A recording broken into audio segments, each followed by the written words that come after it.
Hi, everybody. For the remainder of the school year this year, Mr. Warden and I are going to record narration of our PowerPoints and post them on Buzz. That way, if you miss class or want to re-listen to an explanation of a concept on a slide, it's there for you.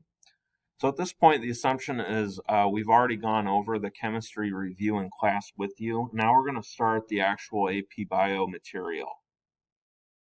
On our next slide here, just going to point out the things that College Board determines that you need to understand.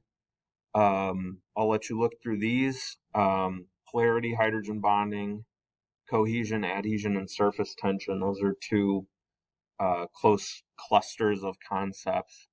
And then biological molecules we're going to spend some time on a little later on. All right, so water is a polar molecule. Let's talk about what that means. Again, to be polar, that means that within a molecule, one of the elements tends to hog the electrons more than the others.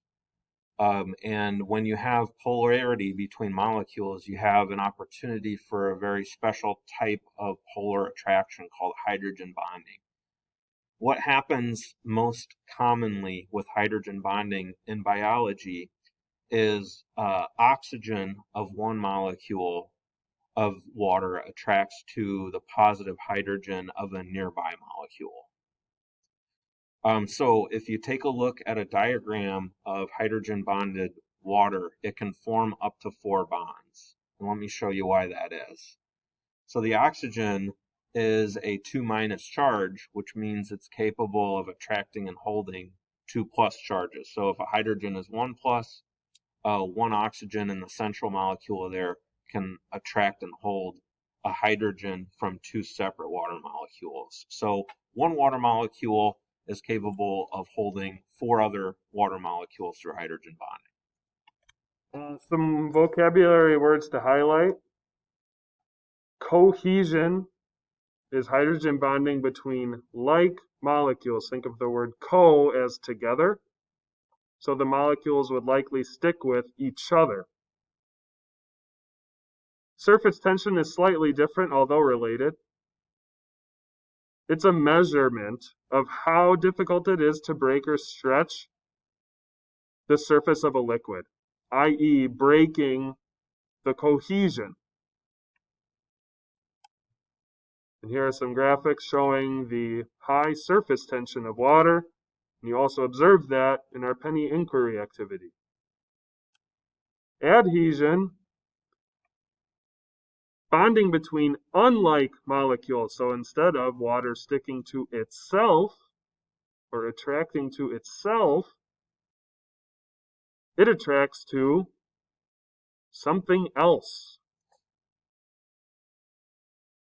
Adhesion can be so strong that it can allow water to counter the pull of gravity.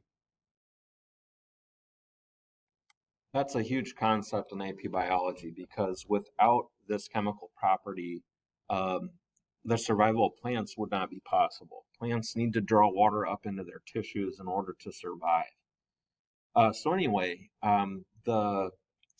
The circulatory tissues in a plant that make that possible are shown over here on the right. They're called xylem. They're kind of like little straws that allow the plant to pull the water up into its leaves. Okay, so anyway, a huge force within the environment is the release of water into the air by plants, and that's called transpiration. So in order for transpiration to occur, we need to take advantage of both the properties of cohesion and adhesion in water. So the water itself will adhere to the sides of the plant vascular tissue and then cohere to other water molecules pulling it up.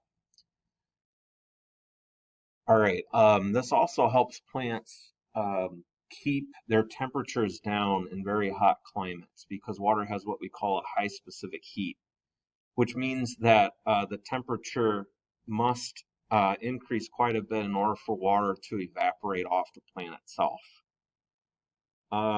This really helps to keep the temperature of the plant stable It also helps humans maintain their body temperature. So water is very helpful in that respect. Here's a good example of the same concept in nature.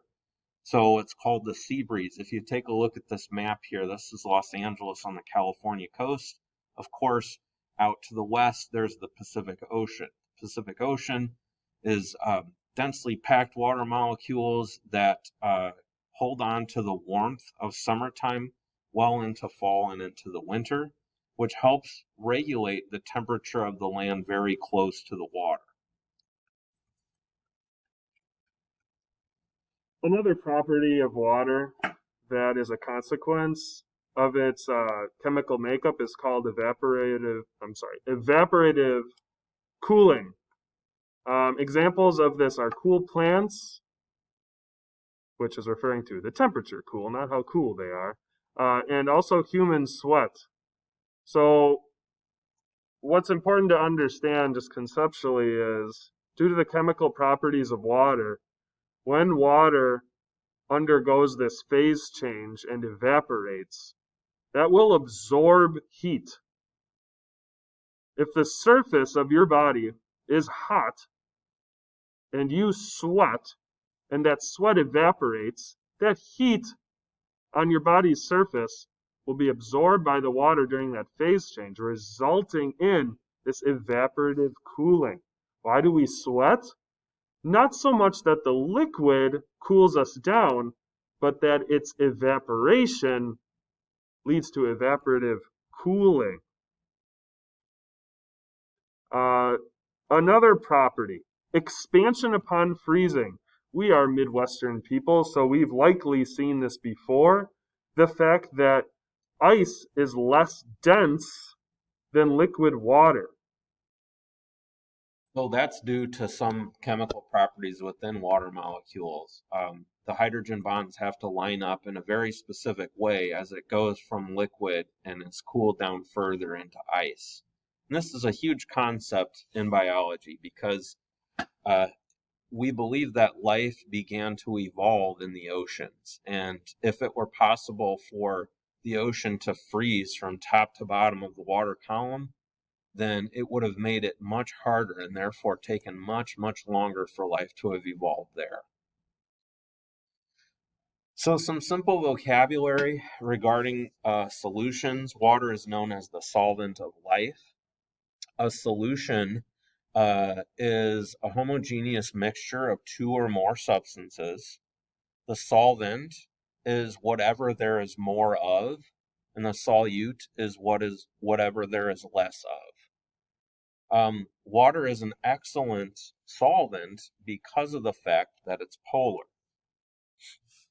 So what that means is, for example, with ionic compounds, which are represented over to the right, the green and yellow here, made up of positive ions and negative ions. Since water has a positive polar side at the hydrogen side and a negative polar side at the oxygen side, it can simply move itself around to be attracted to and surround all of the individual pieces of an ionic compound and pull it apart.